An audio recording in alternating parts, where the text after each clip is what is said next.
Welcome to the D6 Family Ministry Podcast, a place where ideas, principles, and personalities come together to give you a ministry advantage that empowers the church and home.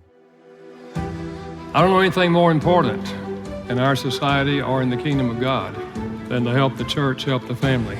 Discipleship is not an event, it's a way of life. And one day it just hit me that discipleship at home was not about doing more. It was about inviting Christ into what we were already doing. The goal of family ministry is not families sitting on the couch holding hands and singing Kumbaya. The ultimate goal is families that love God, love people, and make disciples of all peoples. So that's why you're here. You're here to say 1 hour a week, as significant and as awesome as it is, we know that it's not enough and we want to be intentional with every hour. You're listening to the D6 Podcast. Here are your hosts, Marianne Howard, Ron Hunter, and Josh Wooten. Welcome, everybody. I feel like we should have background noise of applause and cheers like we do at a ball game. You know, and in this day and age, we can have it and it'd be fake and it fits right in with COVID. You know, all these, maybe we should have these cutout mannequins and all these faces all surrounding our podcast today for the sports item. Josh, what's your favorite sport? My favorite sport to play would probably be basketball or soccer, but to watch on TV, definitely football. And college or NFL? I'm an NFL guy. I like the atmosphere of college football, but I'm from Nashville, and it's Vanderbilt is the team that I've rooted for a long time. So, yeah, I'm a glutton for punishment. It's much easier to get excited about the Titans this year and what they're doing rather than Vanderbilt. They find new ways to break my heart every year. Oh, man. Marianne, what's your favorite Well, team? I'm a Dallas girl, and so Dallas Cowboys all the way. I am a huge Dallas Cowboys fan, and they're not doing so hot this year. It's devastating. You're too young to remember Tom Landry. But he's all over Dallas. I mean, Yeah. He's all over Dallas. Great coach, great leader. Yeah. I'm also a huge Dallas Mavericks fan. I like the sport of basketball. I love me some Luka Doncic.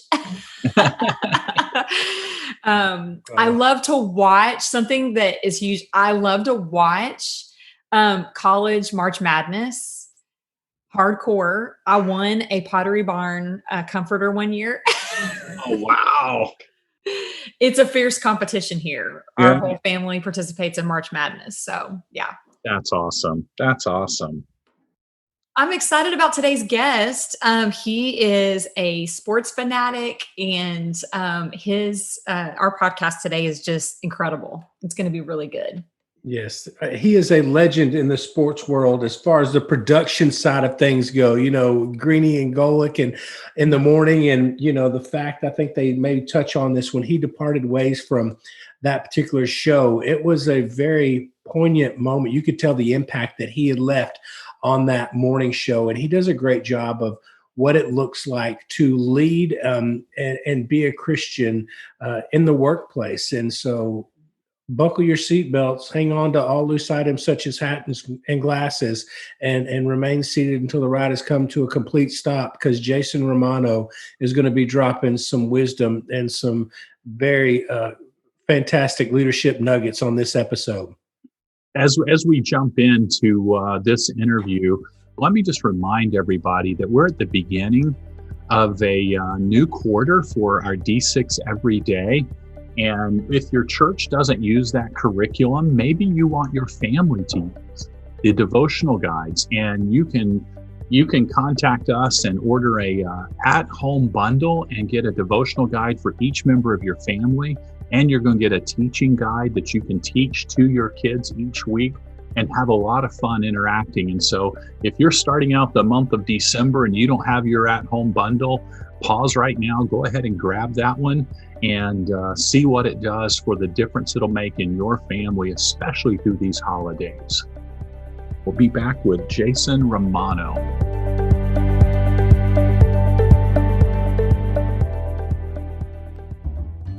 Are you looking for a way to equip families to do discipleship in their own homes? D6 Everyday offers a new at-home bundle option so you can reach families where they are. The same great D6 Everyday resources now bundled to fit your family. D6 Everyday at-home bundles are a great way to promote discipleship at home, especially during COVID-19 restrictions. Many churches and small groups are not gathering for worship or discipleship training, but you can resource them with teaching helps for the parents and devotion magazines for every member of the family, or about the cost of a Chick-fil-A meal. For more information, visit d6everyday.com.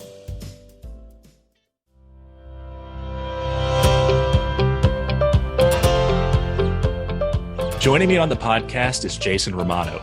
Jason spent 17 years working at ESPN as a booking agent and a producer. He is now the host of the very popular Sports Spectrum podcast. Back in 2019, we talked to Jason about his book, Live to Forgive, and he is now the author of a brand new book, The Uniform of Leadership. Jason, thanks for joining us today. Hey, Dave, good to be with you. Thanks for inviting me. Well, I know you just finished an interview with Lecrae for the Sports Spectrum podcast. So on a scale of 1 to 10, how much of a letdown is it to be talking to me? Come on, this is like 11 getting to talk to you. Come on now. Let me start rapping, and then we'll see if you still think the same thing. Well, we're talking about... That's funny, actually. I like that. It wouldn't be funny if I started rapping. We'd lose downloads very quickly. We're talking about leadership today. We're not talking about rapping.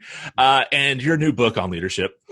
I'll be honest, sometimes leadership books make me a little bit uncomfortable because at times they're less about leadership and it's just the author touting their accomplishments. I finished one, well, I didn't finish it, but a few weeks ago I was reading one where the author was just like, here's why I'm awesome. I'm like, no thanks. But that's not your book at all. The overall theme of your book is really biblical leadership and servant leadership. You allow us to learn from your failures as well as the leadership skills of others like Bob Lee, Jenny Finch, Pete Carroll, Drew Brees. And then you dive into the biblical leadership aspects of Nehemiah. You bring up the story of Mephibosheth, which I will not say 5 times fast. But it really is a great book about biblical leadership. But the name of your book is The Uniform of Leadership. And in the book, you talk about the different ways people wear their uniforms or jerseys. Can you unpack that concept a little bit? Yeah, absolutely. And it's funny you mentioned some of the, and I'm not going to lump every leadership book in there, but initially when we were talking about writing this book, the idea of stories from my time at ESPN was really where it centered around. And I, as we went through the first draft, I really was uncomfortable with it just being like my stories, even though I wanted people to be entertained and encouraged. It came across from my perspective that it was just a bunch of famous people that I got to hang out with at ESPN. And I'm like, man, there's a bragging part in that. And I don't want ever that to come across. But then the idea was, well, let's have it be a leadership book, but let's have it be an applicable book. Let's have it be based on scripture. Let's have it be pointing people back to Christ as the ultimate leader, not me or anything I've ever done.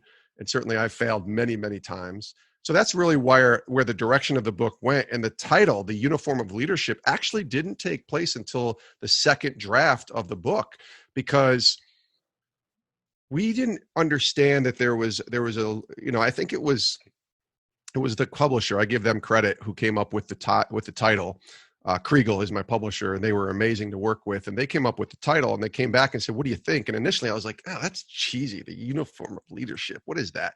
But then as Stephen Copeland, my co-author, and I started talking and thinking through this, I said, I think there's a real metaphor here on sports, uniforms, and how we go about carrying ourselves every day. And so the essence of what the Uniform of Leadership is every single day we wake up, Dave, we have a choice to make. Who are we going to play for, right? We have this sort of metaphorical uniform that we put on every day, just waking up as humans, and we have a choice to make. Are we going to play for the name on the back of the jersey, or are we going to play for the name on the front of the jersey? And of course, for me, as a follower of Christ, I play for God first, but then I have a choice to make. Is it me, or is it others that I'm going to play for? Is it the team on the front of the jersey? And we get that backwards. A lot of us choose ourselves first just because we're selfish human beings. We're born into this sin, and it's just kind of who we are.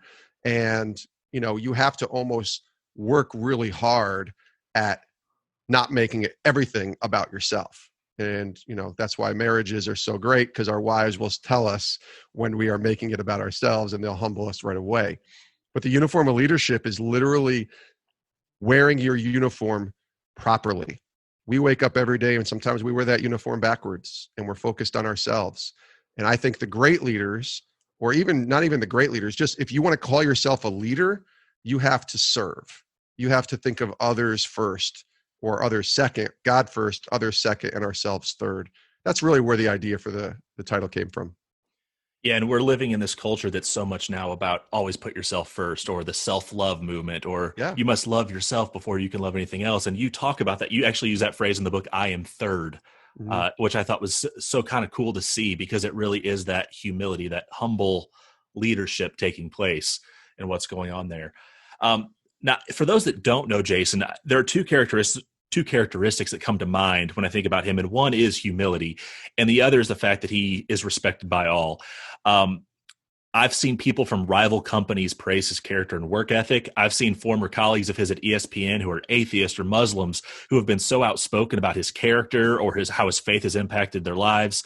One of the coolest things, his last day working on Mike and Mike Greenberg basically shut down the show. And I have this video on my phone still. I recorded it. Mike Greenberg shut down the show. And about Jason, he said, he has a great passion for sports, but he has an even greater passion for his faith. I thought that was so cool coming from Golick and Greeny on that. Jason, I know you're someone who leads by living out his faith. I also know that's something you've had to be very intentional about. And in the book, you talk about when you were working at ESPN, you had a conversation with Coach Tony Dungy and his assistant Jessica that really made an impact on you. What was that conversation, and how did it change your perspective? It was the conversation that changed everything as far as the way that I went about my job at ESPN. And, my job at that time was I was a talent booker. I love that you called it a booking agent. I wish I was an agent, because agents get like cuts. They get like 3% cuts. I didn't get any cut, but it is basically what you would title as a booking agent or a booking producer. And I would schedule guests to come to ESPN and to be on all the different shows. And Coach Dungy was one of those guests. And I was really excited about it. At that point in 2010, I'm a follower of Christ and I love the Lord, and I'm excited because Coach Dungy, I know, is a follower of Christ and loves the Lord and leads in such a powerful way. But by that time in 2010, 9 years into my journey, I hadn't gotten the idea that it wasn't about me. I hadn't gotten the idea that, it wasn't about chasing the corporate ladder, climbing the corporate ladder, I should say, or chasing the next job. And Coach Dungy comes to ESPN that day, and through Jessica, his assistant, who you mentioned, Jessica had been a friend of mine and somebody I had worked with on other projects, and so she knew I was a Christian, and apparently told Coach Dungy, because we found ourselves after the Mike and Mike interview that day in the green room, just kind of hanging out. And Coach Dungy looks at me, and he didn't have to do this, by the way, because he's Coach Dungy. Like, he's going to meet 1 million people that day, many of them people that you watch every day on television. So he doesn't have to take an interest in who I am. Like, who cares? But he didn't do that. He actually did. He took an interest, and he said, Jason, it's so good that you're spending time with us today. Thanks for showing us around. Tell me about yourself. And I know you're a Christian. Here's the question, Dave, he asked. He goes, how do you live your faith out in the workplace here at ESPN? And that was the first time I'd ever been asked that question by anybody, and much less, a legendary Pro Football Hall of Fame coach. And I said to him, I was kind of baffled, and I hate the answer that I gave, but it led to where I am now in many ways. But I said, I don't think I can do that, Coach. I said, I don't even think I can live out my faith here at ESPN, because I'm not supposed to be a Christian here. Like, I go to church on Sundays and I go to Bible study during the middle of the week, but when I'm here, I got to be a producer. So I'm not sure I can do that. I said, if I'm supposed to live my faith out, maybe I need to go work for a sports ministry like FCA or Sports Spectrum. And, ironically, that's what I do now. And before Coach Dungy, who was confused on my answer, could say something, Jessica comes right in front of him and stops and kind of looks at me. She puts her hands on her hips and gives me that stern look that a mom would give their kid who's like late for dinner or something. And she just shakes her head and says, you don't get it, do you? And I'm kind of baffled a little bit, because I know Jessica well enough, so this gave her permission to be bold enough to do that to me, right? It would be weird if it was somebody I had no clue who she was or any background. It still probably would have been just as effective, but because I knew Jessica, there was a grace aspect there that allowed me to receive what she was saying. But she looked at me and she just says, "You don't get it." And I'm like, "I don't understand what you're talking about." She's like, "Look where you work. Look at the amount of people that you can impact every day. And until God calls you away someday, maybe he will, but you're to be a Christian right here at ESPN. You're to bloom where you're planted," which is the second title of the second chapter in the book. And those words, "bloom where you're planted," changed everything. Because that day, Dave, I tell people, I went from being a ESPN producer who happened to be a Christian to being a Christian who happened to be an ESPN producer. You see, just like the uniform of leadership, order is important here. And for me, I was, an ESPN producer who was a Christian. I would say my identity was wrapped around my job for many, many, many years. And I was even identified. I remember walking into the church that I still attend this day, and they found out I worked at ESPN. So they started giving me this name. "Hey, that's Mr. ESPN." And so you start to think like, "Oh yeah, I'm the guy. I'm the ESPN guy." And that really wraps yourself into who you think you are as a person. But Jessica and Coach Dungy that day opened my eyes to the fact that, no, I'm a follower of Christ first, who happens to be an ESPN producer, who happens to be a dad and a husband and a guy who reads books and a guy who goes to the grocery store, and a guy who goes to get gas in his car. Like wherever I was going or whatever I was doing, I was a Christian first and everything else second. It reminds me of Matthew 6, and I should have gotten this before, but I didn't, where Jesus says, "Listen, seek first the kingdom of God and everything else will be taken care of. All these other things will be added unto you." So in my brain, I was like, yeah, that scripture sounds great, but living it out was a lot harder at a place like ESPN. But that day, from that moment on, and I didn't always get it right, but I always heard Jessica's voice saying, "Remember, bloom where you're planted." Like, even though you're not preaching the gospel and walking around with a cross on your shirt or a Bible in your hand, you can still be maybe the only Jesus that anyone at ESPN ever sees. And obviously, I'm not saying I'm Jesus, but I'm trying to be the hands and feet of Jesus and be an ambassador, as it says in 2 Corinthians, to who Christ is. I could be that at ESPN. And it changed how I went about my job. Yeah, and you talked about blooming where you're planted. And in that section of the book, you actually talk about a misstep that caused you to get your worst mid-year review ever. What happened? Well, this is before the Tony Dungy experience, 2 years earlier. And again, I told you I was kind of so focused on Jason that I was climbing the corporate ladder. I was trying to achieve. And honestly, I would venture to say that the majority, if not all of the employees at ESPN, and then maybe not all, but the majority of them, were all trying to better themselves, to move up, to get the next promotion, the next raise, whatever it is, the titles, the status. Everybody was looking for that. Some people, it took years and years. For me, it took a while as well. But I was so focused at this time in 2008 on becoming just for people understanding and listening, we have titles at ESPN. The titles I held were producer radio, talent producer, producer one, senior talent producer, senior manager, and then social media director, producer. So there's these titles, right, that we're all given for our jobs. They have to put titles on them and, grades and things like that. So my title at this time was talent producer. I was working towards becoming producer one, which was about a $25,000 raise, the status of running your own show. And really, I was so focused on that, and people telling me, "Hey, you have what it takes to be a producer. You should go for that."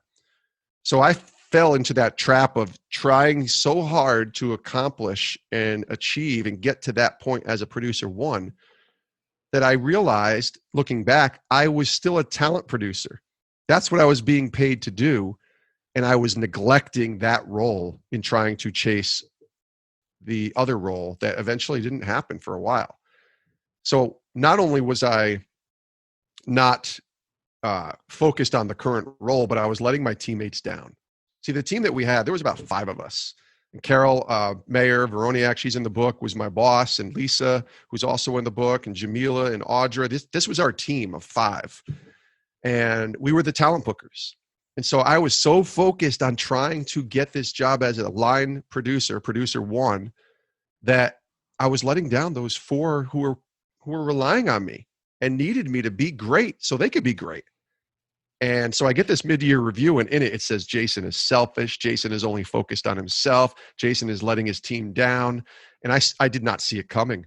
And it smacked me, right in the face. In fact, I went to the point where I was pretty emotional over it. I'm like, my goal is never to hurt anyone. My goal is to do the best I can. And I thought I was doing the right thing, trying to go to this next job, just like everybody else.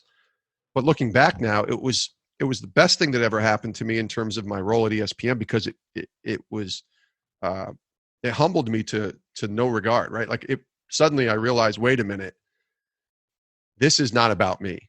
And, the culmination of that was probably the day Tony Dungy came a couple years later.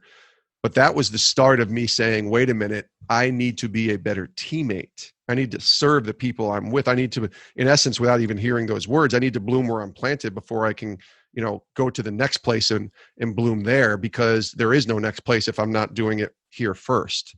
And that's where I got kind of caught up, as I mentioned, in that trap of so focused on everything else, really focused on me, wearing that uniform of leadership backwards, that I let my teammates down. And so I wanted to be as transparent as possible about that, because I think a lot of us get caught up in trying to climb the corporate ladder and wanting to better themselves in their jobs and make more money and have more things and even have more power in some ways.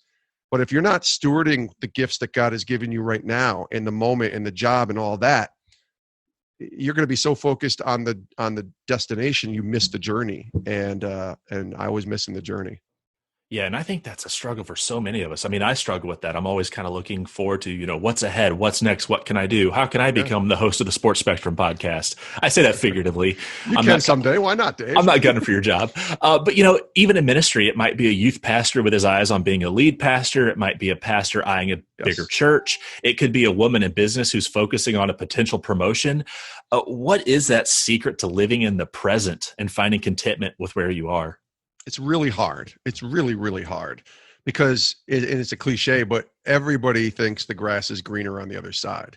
And I always thought that, too. I was like, see somebody getting their promotion as a producer, and I'm still here as a talent producer. And I'm like, oh, I'm so jealous.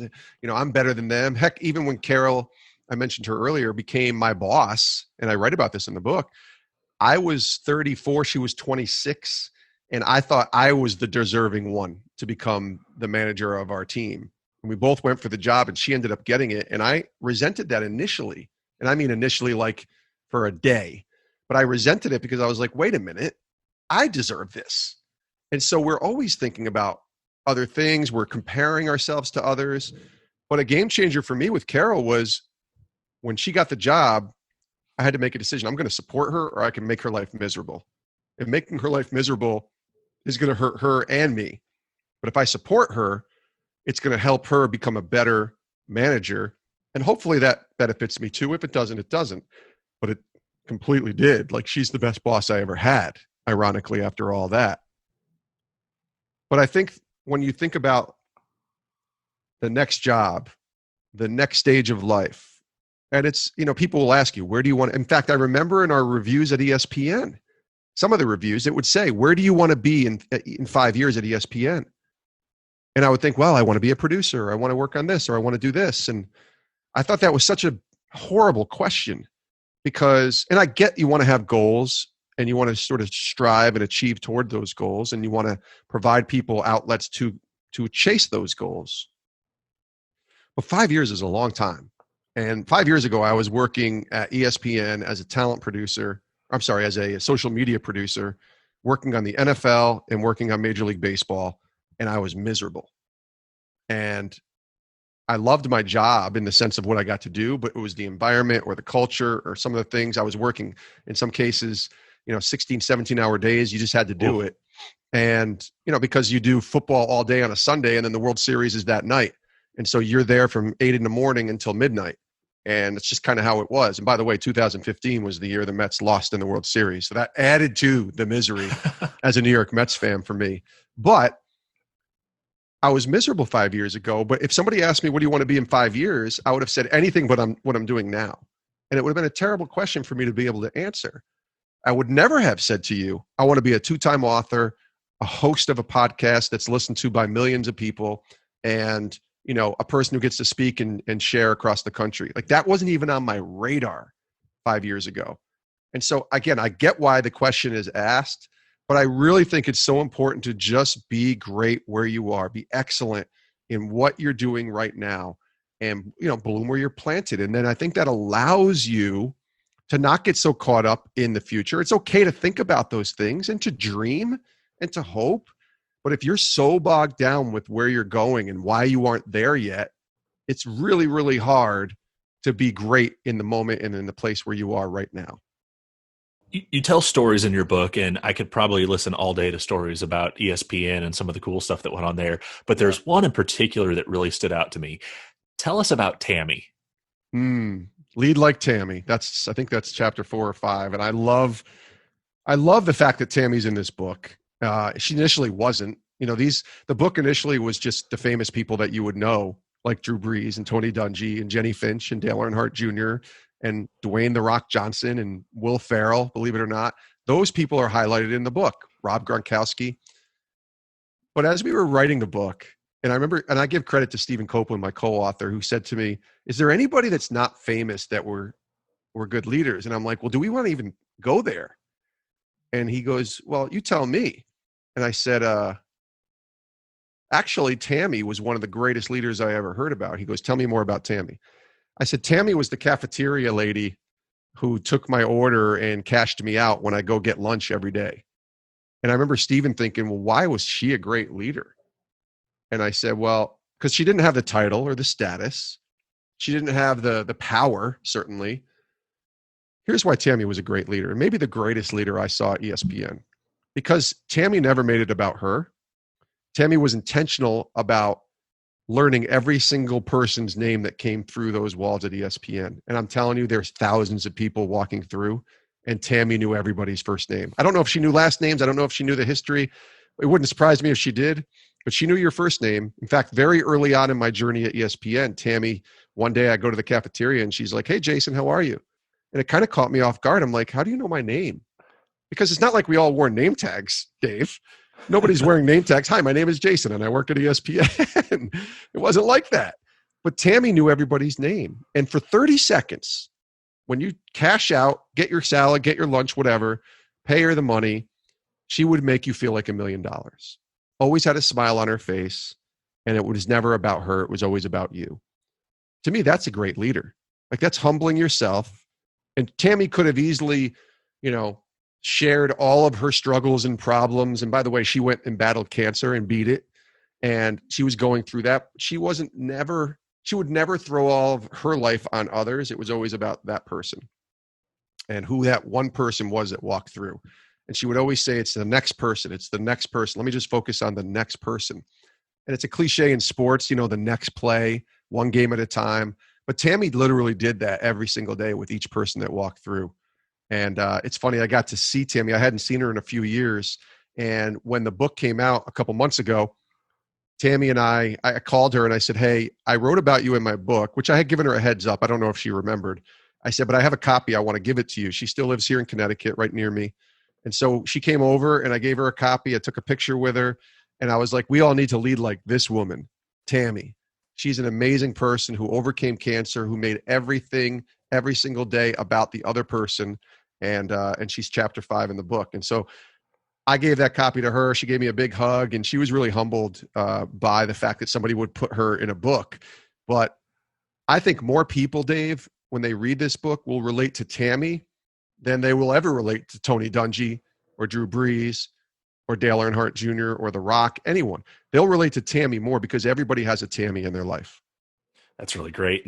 And one thing I loved when reading your book, I know it wasn't the first or second time I've heard about Tammy. I don't think it was even the third time. It may have been the fourth or fifth, because I've heard people like Scott Van Pelt and Darren Ravel and others talk about her, especially when she retired, about the impact that she made on their lives. Just an amazing thing. And that's probably my favorite chapter in your book, because it got me choked up because of just, you see, that is leadership. That is what servant leadership is. Now, Jason, I know that you were a family man and faith and family are so important to you.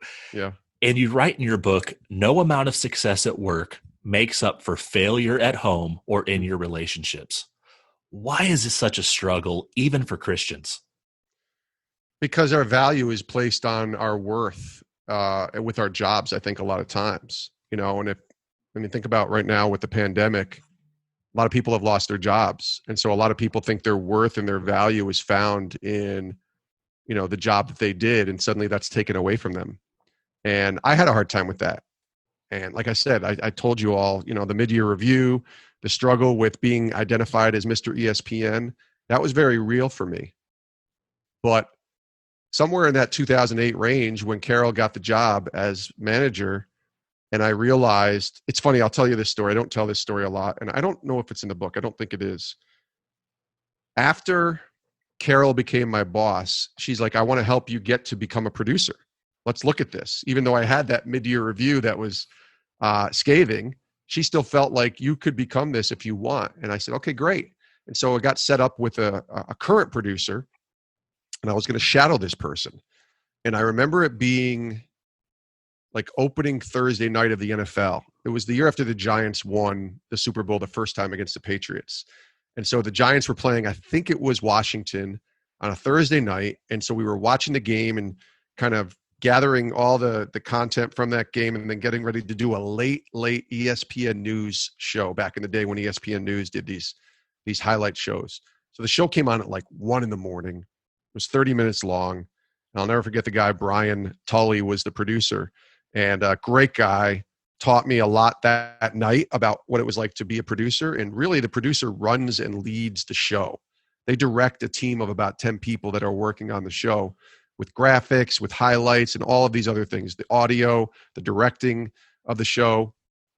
And so I'm watching him, and I'm kind of just, taking notes and all that. And somewhere around 1 a.m., when the show was over and I got in my car and left, I don't know if it was the Lord speaking to me or whatever, but I just said, I don't want to do this. And the next morning I woke up and my wife asked me, what was it like? And I'm like, it doesn't matter. She goes, why? I said, because I don't want to do this job. And she's like, why don't you want to do it? And I said, don't you like the idea of producing an ESPN show? I said, I love that idea. But they told me point blank, if I was to pursue this and get this job, I was going to work nights, I was going to work weekends, and I was going to be basically at the beckoning call of whenever they needed me to work. So it would have been Tuesday through Friday, or Tuesday through whatever that would be, Saturday, 1 week. And then the following week, it was Wednesday through Sunday. And the following week, I might have a weekend day off. It was just kind of like, and that's how it was. The job itself was like $25,000, $30,000 more. And I remember going back to Carol like a couple days later, and I said to her, my boss, I said, she goes, how did it go? What's the next steps? And I said, well, I don't want to be a producer right now. And she's confused. She's like, what do you mean? Like, that's what happened in the mid-year review, and I want to help you. I said, Carol, I won't ever see my family. I said, my daughter at this time, in 2008, she was 4 years old. I said, she's about to start going to school. And I said, I've been married at that point, I don't know how many years, 9, 10 years. I guess it would be 9 years. And I said, I don't want my marriage, but really my focus was, I don't want my daughter for the next 5 years or whatever to not know who her dad is, like really know who he is. Like, he's in the house and maybe you see him occasionally, but I would have had to work nights and weekends. And that means while she's in school, I'm at home. And when I'm at work, she's at home. And so we're never seeing each other. And she's like, well, that's not the case. They would potentially, work around that. I'm like, Carol, I don't want to take that chance. I just can't. I can't take that chance with missing my daughter. So I'm going to focus on being a talent producer.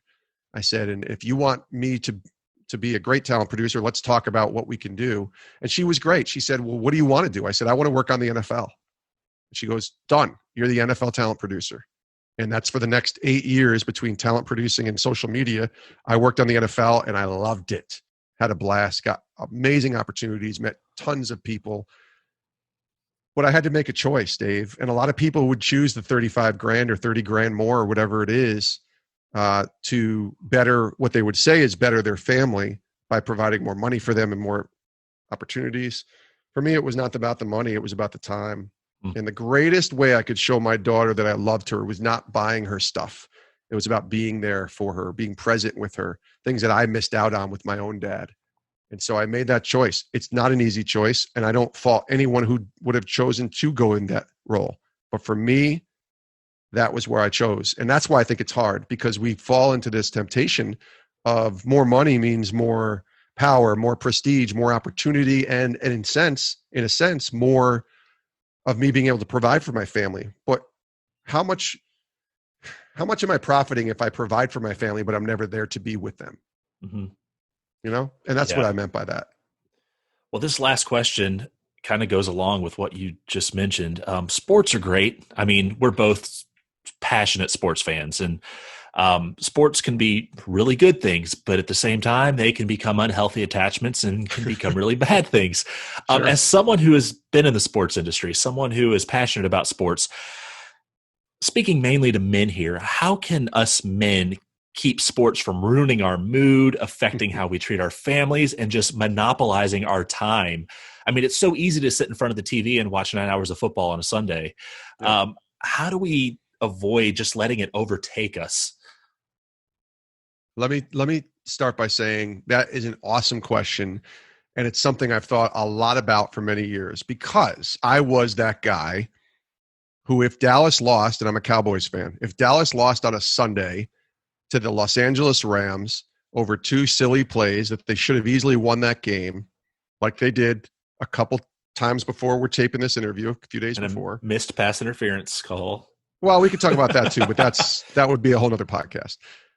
My whole day, potentially the next 2 or 3 days, would be ruined. I'd be miserable. Now, it actually helped a little bit when I was working at ESPN, because I'd have to focus on my job, but it also meant that I had to watch the Cowboys blow a game over and over on every show, and it drove me nuts. My mood was definitely affected. It's funny, I'll give a pass to sports fans when their team is playing for sort of bigger odds, right? If you're playing for a Super Bowl and your team loses in the Super Bowl and you're kind of bummed the next day or two, I will give you a pass on that. I will. But I think for me, what I learned most was, and I just had this conversation with my wife, so I'm so glad that you asked this question. I said, I still get upset in the midst of the game, right? I'm also a Boston Celtics fan, and they're in the Eastern Conference Finals, and they lost a heartbreaker in game 1 of this Eastern Conference Finals. And when Bam Adebayo makes this incredible block on Jason Tatum and the Celtics lose, I'm so bummed. And I start thinking about all the plays that could have happened, that could have gone Boston's way, and the fact that they blew a large lead in the fourth quarter and all these things. I'm like, they should have won. This stinks. And I go downstairs and I kind of vent for a little bit. Maybe takes me an extra half hour to fall asleep because I'm so hyped up over the game. But the next day I woke up and I'm like, okay, how is this really, truly affecting my life? It doesn't. It's sports. And I love it. I wish my team won. I do. I love my teams. I want them to win every game. But the next day, I still got to wake up and do my job, which I love, and get to be a husband, get to be a dad. My daughter is a junior in high school. I don't know how much time she has in this house. It might be only 2 years. It might be more, but it might be only 2 years. And that will fly by like that. Those are the most important things, And I wanted to, listen, my brother is a big Philadelphia Eagles fan, and I'm a Cowboys fan. He's also my hero, my best friend, and the guy who led me to Christ. But he's a flawed human being because he's a Philadelphia Eagles fan. But he won a Super Bowl 3 years ago, and my team hasn't won in 25 years. He also lost a very hard week 1 game to Washington that they should have won, and they had a large lead on. So I know better. Even though if I was calling him to say, Chris, I need to talk to you about something I'm struggling with, that's one thing. He would take my call. But I know that he's not taking my call if I'm saying, hey, your team stinks and they lost and blah, blah, blah. I can't stand when people text during a game to tell you how bad your team is, or I can't believe your team lost. Like, just hold the texts and let me get through a game. And my brother and I have this relationship. We know that. But I also know, and he knows, that the next day we just get on the phone and we might talk about football. We probably won't, though, because life is so much more than sports. And I get why sports is so important to so many. I was missing it during the pandemic. But working at ESPN, I saw why ESPN is so successful. And yes, they're putting out a great product, but it's because there are crazy sports fans who obsess and make sports their God. And I'm guilty of that because I did that for the first, 30 years of my life, maybe more. Sports was my God. It was everything. And I think when we can come to realize, and listen, I'm not knocking that. Like ESPN was an amazing blessing, and I'm glad there are sports fans like you and I, Dave, that can, give ESPN a place to be able to have a platform that would affect a lot of people. And that's why I still do what I do, because I know there's a lot of sports fans, but I also know there's a lot of followers of Christ, and we can intersect those conversations and be a sports and faith outlet for people. But you cannot let sports be your God. It will ruin you. If you put anything, if you replace God with anything in your life, it's fleeting, it's temporary, it's worldly, and it will crumble. It will. Because if you live and die with a sports team, the die part is going to be a part of it, right? And you and I both know this as huge sports fans. And I just witnessed this the last couple of days with the Cowboys and the Celtics. They lost really, really hard games for me to handle. But I move on because it's me as a sports fan is not my identity. That's really what it comes down to, Dave. It's my foundation is firmly planted in who Christ is. And so nothing can take away my firm foundation that's found in him. If my firm foundation was in sports or even in my family or in these worldly things, money, jobs, prestige, all of that's going to come to an end eventually. And all of us are going to receive heartache. Some of us are going through it right now. And if your foundation isn't found in Christ, then you're going to fall. And that's where you're going to get consumed. Sports will consume you, and that's where it will hurt you. And your mood will be so affected that you can't talk for a week about your team, and you're constantly. And my mood in sports, Dave, and I know I'm going long-winded here, but I got one more story for you. On my birthday, we happen to be taping this on my birthday. This is why I'm thinking about this. On my birthday 3 years ago, I think it was, the Cowboys played on a Sunday against the Denver Broncos. My daughter's favorite team is the Denver Broncos.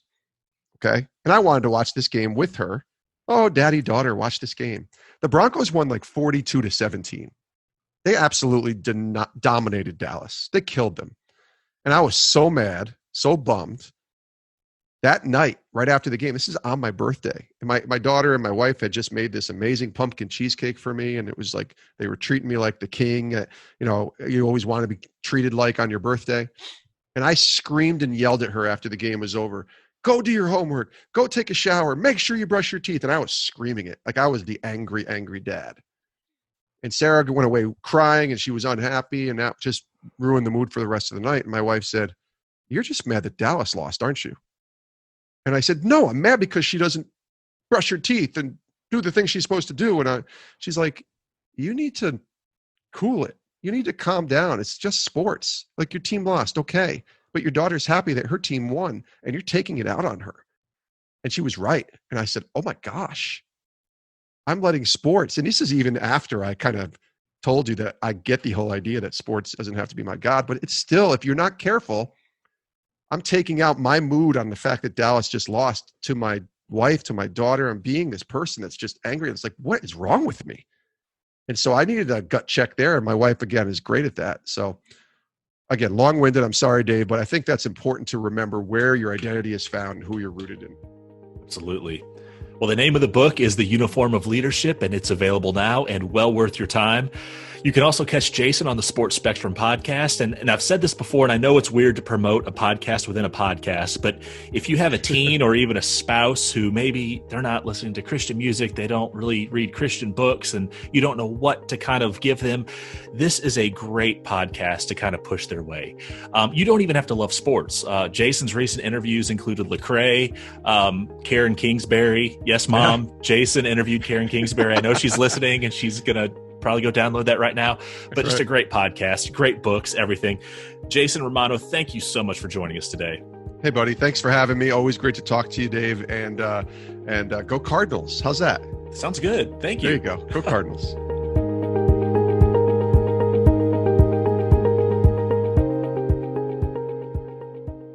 Wow. I love to be able to hear somebody that is very involved in something that I'm passionate about at a level of sports. But one of the things that he said, really, I learned a while back, but it is so important that I think a couple of nuggets. One of the things he said is, not allowing the outcome of a game, a particular game, affect your mood and your attitude for the rest of the entire day or days or weeks in some cases. It was sad when I realized that I would allow the way Vanderbilt played on a Saturday to just put me in a funk for the rest of the evening. And I realized very quickly, they're going to do this to me every week. I might as well figure out a way to choose joy and not allow this team to have so much power over my life. And it's very freeing. It's one of the things that he said, when he was challenged, how are you sharing the gospel or representing Christ in your workplace? And I think it's a great reminder that we are to be Christians everywhere that we go. And I had a pastor friend of mine, Jim Weidman, once said, if you were to treat everyone you come in contact with in your community as if they were a member of your church will begin to grow. Because that's so often, we go out to eat and we treat people that we see out in public that are a part of our circle, our churches, a little bit different, a little bit better. We put on that hat and our attitude changed, or how girls sometimes the voice goes up, hey girl, so good to see you, when you see somebody, but others we may not treat the same way. And I think it's a good reminder that, we are all on the same team, as he says, we all playing for the same team. I love his challenge and his statement at the very beginning, which is kind of the theme of his book. Are we playing for the name on the back of the jersey or the front of the jersey? And so often we put on the jersey backwards, and we live our lives professionally in ministry and sometimes even personally at home. We wear our name on the front of our jersey, and we live for the back of the jersey instead of the front of the jersey. And we put them on backwards, and those kind of get wonky and out of sync. I think, I've heard the quote, and just in light of what you were just sharing, I've heard the quote before that says, share the gospel using as few words as possible. And I think he's just such a picture of that, is that he modeled the gospel at ESPN by the way he lived his life and by his character and his integrity and the way he carried himself. And that just speaks volumes. One of the other statements that he said in light of that, he said, be great where you are right now. It's really easy to have discontentment because we're always looking ahead or to the left or to the right. And I was just really challenged and encouraged to be great and be thankful for the doors and the placement of where God has placed me today, right here. And so I want to have a grateful heart for all the ways that God, all the places that God has placed me in this very moment, and not look to the left or to the right and allow discontentment to mark my life. So I was just super challenged by all of his words today. That's impressive. When you're mentioning the name on the jersey, it reminded me that our church several years ago released those oval car stickers, those bumper stickers with the name of the church on it. And when they were handing them out at the Welcome Center, they would often look at you and say, now, how do you drive? I want to know before I give you this sticker to go on your car. I'm like, hold it. Do you know something I don't know? But they don't want people out there, driving funky, ticking people off basically out there in traffic. Same thing with the name on the jersey. Let's wear it. Let's drive it. Let's do it well for the Lord. And I appreciate his admonition and direction for us this week. Jason, thank you for being a part of the D6 podcast. Josh, Marianne, until next week, let's make sure our jerseys are on the right way. Right. You've been listening to the D6 podcast. You can learn more about D6 at d6family.com.